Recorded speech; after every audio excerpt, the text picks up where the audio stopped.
Halo teman-teman semua, selamat datang kembali di channel Beda Programming.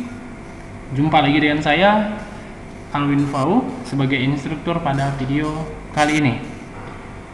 Oke, pada kesempatan kali ini kita akan belajar hal yang baru, yaitu yang berhubungan dengan struktur keputusan atau percabangan if.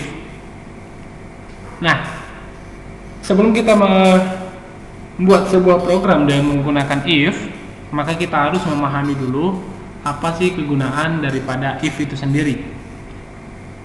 Nah, if itu kalau misalnya kita artikan di dalam bahasa Indonesia, jika. Dan if ini akan banyak digunakan pada saat kita membuat sebuah program untuk menghasilkan suatu keputusan. Jadi di dalam sebuah program, kalau misalnya kita mau mengambil suatu keputusan, maka yang kita terapkan di sana adalah fungsi if. Nah, manfaat daripada fungsi if ini yaitu dia mengontrol, atau si if ini akan mengontrol jalannya atau alur bagaimana program kita bekerja. Nah, jadi dia akan mengontrol. Dia akan mengontrol bagaimana program atau alur dari program yang sedang kita buat, atau bagaimana jalannya program itu, maka yang mengontrol itu adalah si if. Nah, jadi if itu sendiri terbagi dalam beberapa bagian. Ada yang if tunggal, ada yang if ganda, ada yang if majemuk, dan ada if bersarang. Nah, mari kita lihat satu persatu perbedaan dari masing-masing if-nya tadi. Nah, yang pertama ada if tunggal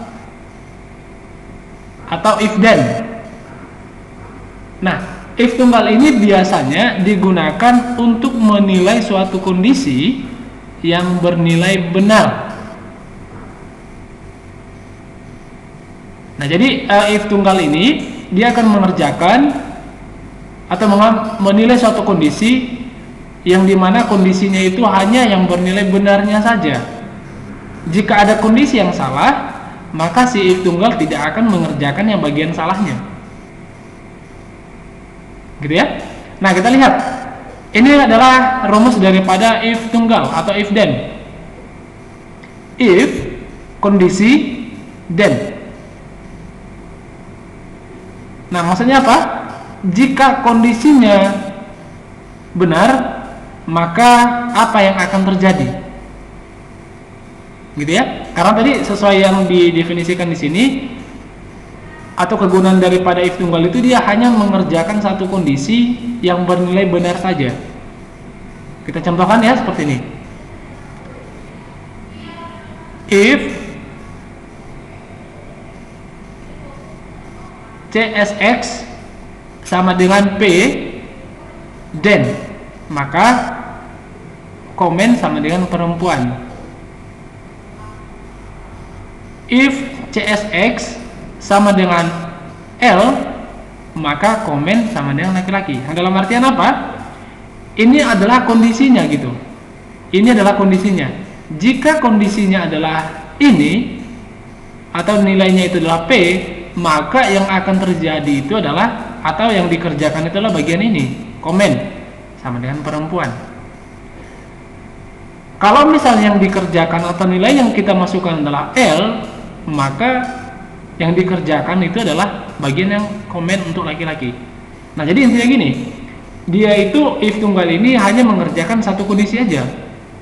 Kalau misalnya ini salah, ya tidak akan dikerjakan gitu. Atau dia itu hanya mempunyai satu kondisi aja, ya nggak ada kondisi yang lain.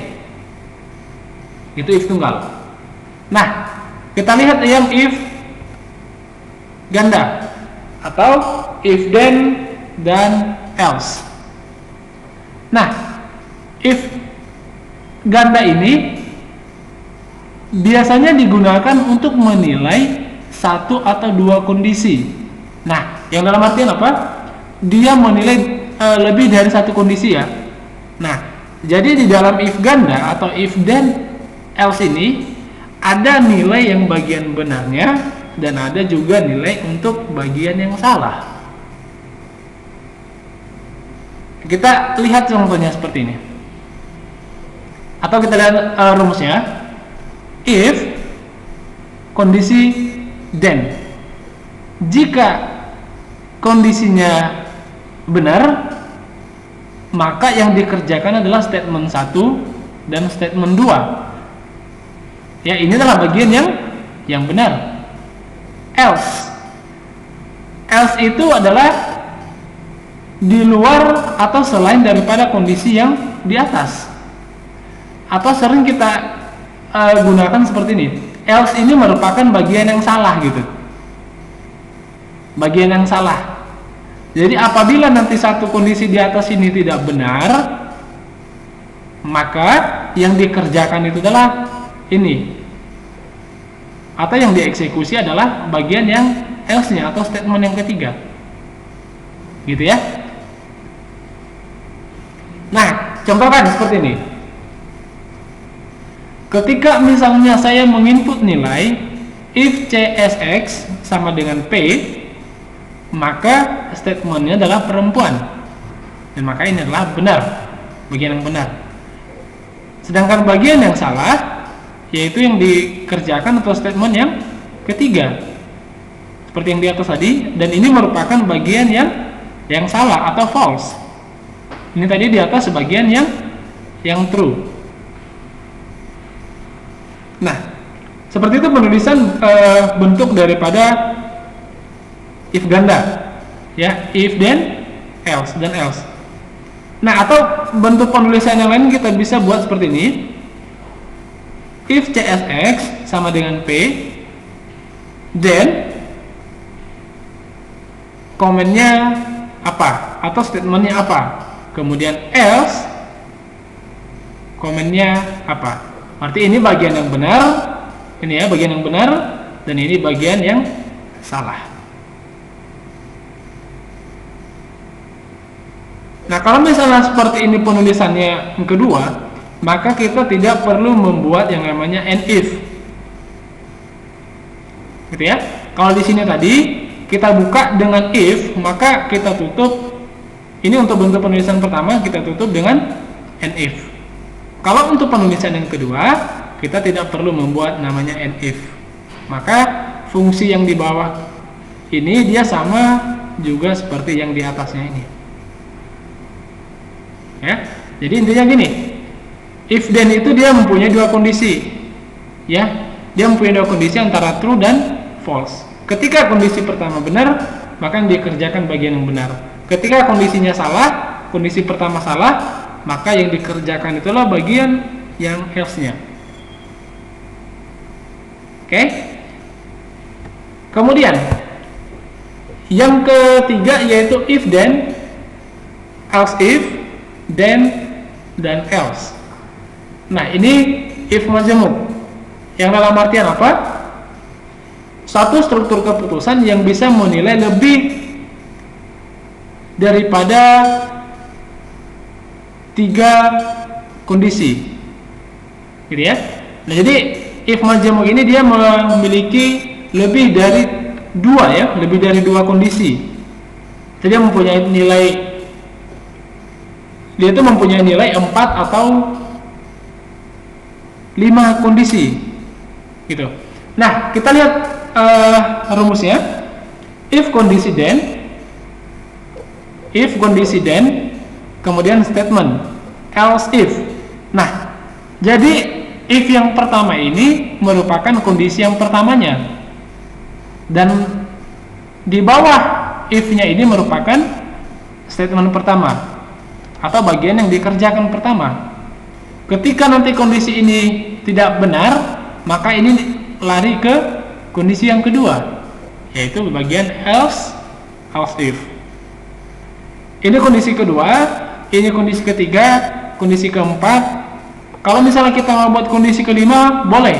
Kelima sampai 100 pun boleh, tidak masalah. Gitu ya. Nah, itu tidak masalah. Kan tadi sesuai dengan definisinya, if majemuk ini dia memiliki nilai 3 atau lebih kondisinya. Nah, jadi kondisinya itu lebih dari 3, bisa 5, bisa 4, bisa 10, bisa 100, bisa 1000 dan lain sebagainya. Gitu ya. Nah, itu untuk if majemuk. Nah, jadi kita lihat contohnya, if angka sama dengan 1, then komennya sama dengan 1. Yang dalam artian apa? Jika nilai variabel angkanya 1 dan kemudian statementnya adalah 1. Dan jika misalnya kondisi yang pertamanya itu salah, misalnya if angka 2, if angka sama dengan 2 dan kita buat statementnya 1, kondisinya salah, maka dia akan lompat ke atau lanjutkan ke kondisi yang selanjutnya, yaitu else if angka 2, angka sama dengan 2 dan komen 2. Kemudian selain daripada itu bisa kita buat kondisi yang salahnya. Nah, jadi if majemuk ini dia merupakan pengembangan dari if tunggal dan if ganda. Ya, pengembangan dari if tunggal dan if ganda. Karena di dalam if majemuk ini dia memiliki kondisi lebih dari 3 nilai gitu. Nah, jadi nanti bisa kita praktekkan langsung. Dan satu lagi tadi saya lupa, yaitu if bersarang. Nah, if bersarang ini biasanya digunakan untuk menilai kondisi di dalam kondisi, atau sering disebut dengan if di dalam if. Nah, misalnya kita mempunyai satu kondisi, maka untuk mendapatkan keputusannya atau keputusan yang lain, bisa kita bandingkan lagi atau kita cek lagi kondisi tersebut dengan menambahkan if di dalam kondisinya. Ya, if di dalam if. Contoh, ini kan kondisi pertama, if cek kondisi 1 statement. Nah, ini kan langsung statementnya kan. Nah, kalau misalnya if yang bersarang, nanti bisa kita tambahkan di sini if-nya lagi. Nah, jadi if yang kita buat di dalam if itu, dia akan bekerja untuk membandingkan nilai yang ada pada kondisi pertama. Gitu ya. Dia akan membandingkan nilai yang ada pada kondisi pertama. Kalau misalnya nanti kondisinya juga sudah tidak benar, maka dia akan baru melanjutkan ke kondisi kedua. Nah, seperti itu selanjutnya akan dikerjakan selama kondisinya itu benar. Kalau misalnya kondisinya salah, ya kembali lagi dia akan mengerjakan bagian yang S-nya. Gitu. Nah, ini kita coba lihat, ini ada program sederhana yang kita buat untuk mencari sebuah nilai, apakah nilai yang kita masukkan 60 itu dikatakan lulus atau gagal. Gitu ya. Nah, jadi nanti kita akan coba buat desain program seperti ini, desain formnya, kita buat programnya seperti ini. Program ini digunakan untuk membandingkan nilai ya. Membandingkan nilai, apakah nilai itu benar, atau misalnya lebih nilai yang 60 itu apakah dikatakan lulus atau tidak. Gitu. Nah, seperti biasa, kita akan jalankan program kita atau aplikasi Visual Studio 2015. Kita buat project baru di sini.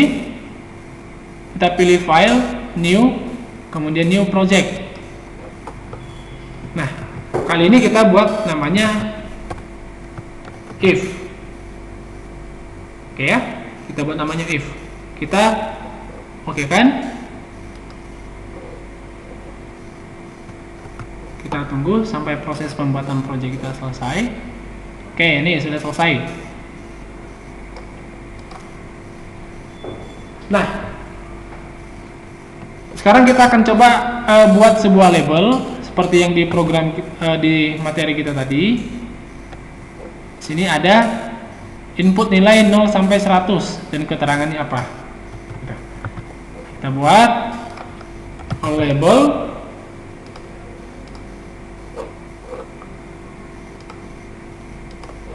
Oke, saya ganti nilainya di sini. Nilai 1. Input nilai Anda dari 0 sampai 100. Kemudian yang kedua, keterangan. Nah, jadi nanti kita akan input nilainya dan kemudian muncul nanti keterangannya apa, apakah dia lulus atau gagal. Keterangan. Dan menggunakan fungsi if-nya tadi. Kemudian kita butuh namanya text box 1, text box 2, dan button 1. Oke, kita ambil text box-nya. Kemudian kita copy aja. Ctrl C bisa aja ya biar cepat ya. Ctrl C, Ctrl V.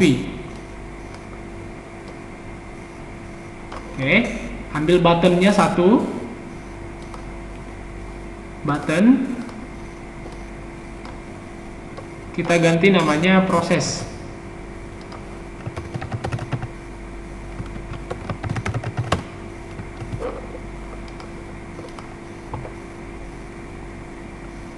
Nah, kita buat programnya di sini. Ya seperti biasa kita ganti name-nya ya. Name ini di properties-nya. Kita buat di sini btn proses. Kemudian ini kita ganti keterangan, kita buat aja get.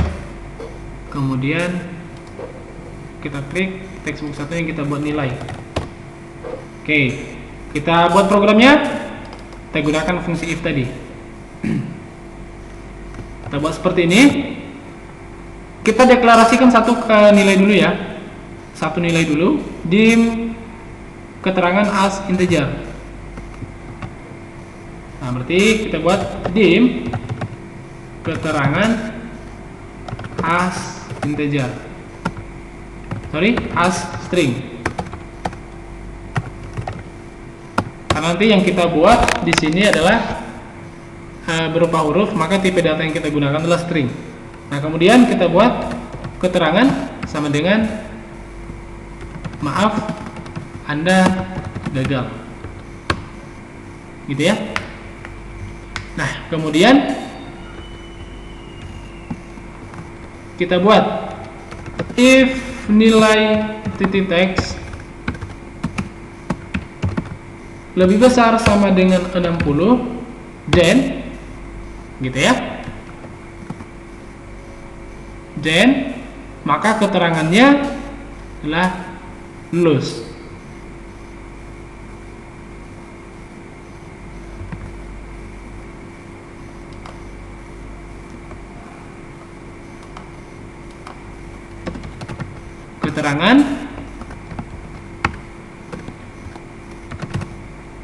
Keterangan titik teks sama dengan selamat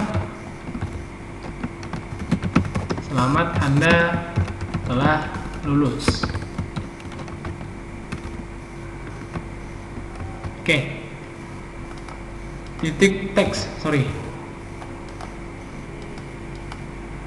Ini bukan keterangan tapi cat ya tadi namanya. Oh ya, sorry. Ini get titik teks. Nah, ini programnya. Kita jalankan, kita cek. Ini untuk yang if tunggal ya. If tunggal.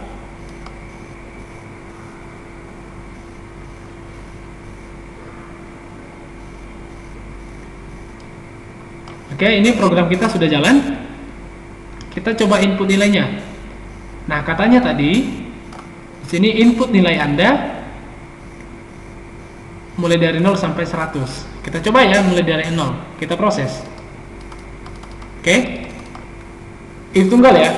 If tunggal tadi seperti yang kita jelaskan tadi, if tunggal itu dia hanya mengerjakan bagian yang benar. 0. Kenapa 0 tidak dikerjakan? Kita lihat kondisinya. Karena kondisi yang kita buat di sana itu adalah lebih besar sama dengan 60. Nah, yang dalam artian apa? Nilai yang harus kita inputkan nanti di sana itu harus 60 sampai ke atas. Kalau di bawahnya itu tidak akan dikerjakan. Gitu. Ini ya. Untuk X tunggal. Saya buat 2. Tidak juga. Saya buat 20, 29. Tidak juga. Saya buat 50. Tidak juga. Saya buat 59. Tidak juga. Saya buat 60. Barulah ini bisa diproses. Selamat, Anda telah lulus. Gitu. Nah, ini adalah untuk if yang tunggal tadi. Gitu ya. Ini if yang tunggal.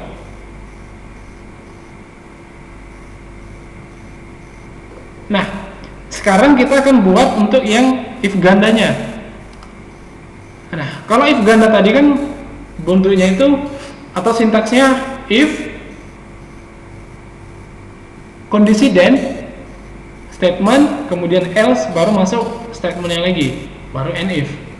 Nah, kita coba sesuaikan dengan ini. Nah, kita buat di sini. Kita buat untuk yang if ganda. Kita buat aja di sini else. Kita masukkan keterangan titik teks. Sorry, bukan keterangan, tapi get titik teks sama dengan keterangan. Kenapa kita buat keterangan di sini? Karena dia nanti ngambil nilai yang ini. Nah, ini nanti yang ditampilkan. Kalau misalnya kita buat nilainya misalnya di bawah dari 60, kita jalankan ya. Berarti itu adalah bagian yang salah. Nah, jadi dalam kata lain, ini adalah bagian yang benar dan ini bagian yang salah. Oke, coba kita jalankan. Saya coba lagi ya, seperti yang tadi. Coba lagi, saya buat 0. Proses. Maaf, Anda gagal. Nah, jadi untuk bagian if ganda itu yang dikerjakan adalah bagian yang salahnya. Kenapa? Karena kondisinya ini salah gitu. Saya buat misalnya 59. Ini saya hapus, saya proses lagi. Yang masih gagal, itu tetap yang dikerjakan yang bagian salah atau bagian else-nya ini. Karena kondisi yang benarnya di sini itu adalah 60. Tapi kalau misalnya saya buat 60, maka yang dikerjakan adalah bagian atau statement yang pertama. Nah, selamat, Anda telah lulus. Keterangannya masih cukup. Tapi kalau misalnya saya buat 70, proses.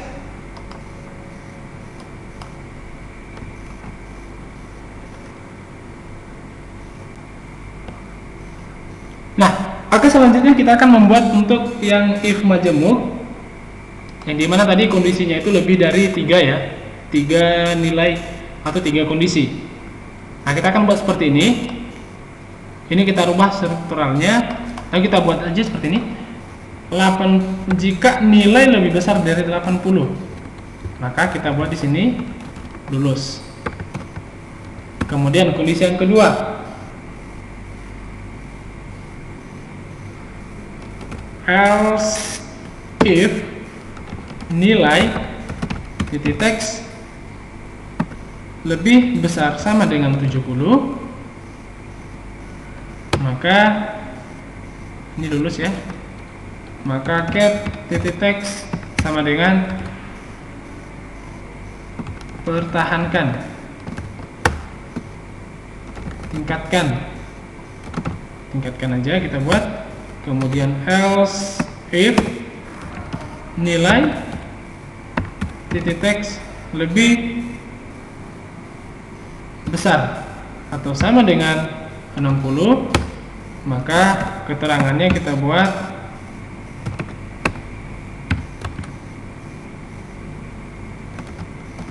belajar lebih giat lagi.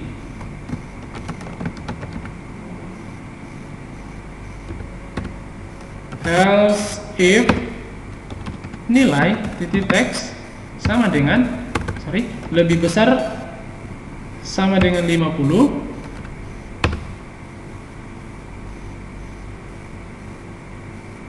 Kita buat keterangannya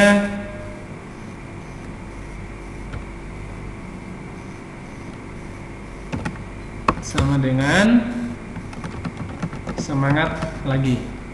Oke ya. Nah, jadi ini adalah bagian daripada if majemuk. Nah, kita jalankan. Kita input nilainya, misalnya saya buat 80. Maka yang muncul adalah lulus. Saya buat 81. Muncul adalah lulus. Nah, berarti rank sinyalnya mulai dari 80 sampai ke 100 itu adalah nilainya lulus. Ketika saya buat misalnya 70, maka yang ditangkap itu adalah keterangan untuk kondisi yang kedua. Berarti tingkatkan. Saya buat misalnya 80 lagi, pasti lulus. Saya buat 79,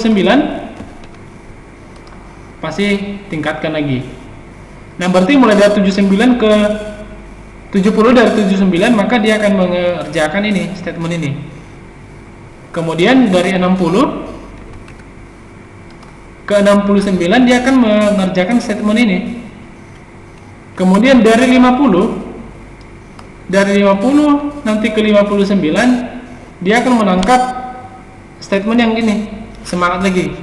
Tapi kalau misalnya saya buat 40 atau misalnya 49, maka dia akan membuat maaf, Anda gagal. Karena tidak ada, atau ini adalah bagian yang salahnya. Ini adalah semua bagian yang benar, ini adalah bagian yang salah. Yang dalam artian salah ini di luar daripada kondisi yang di sini.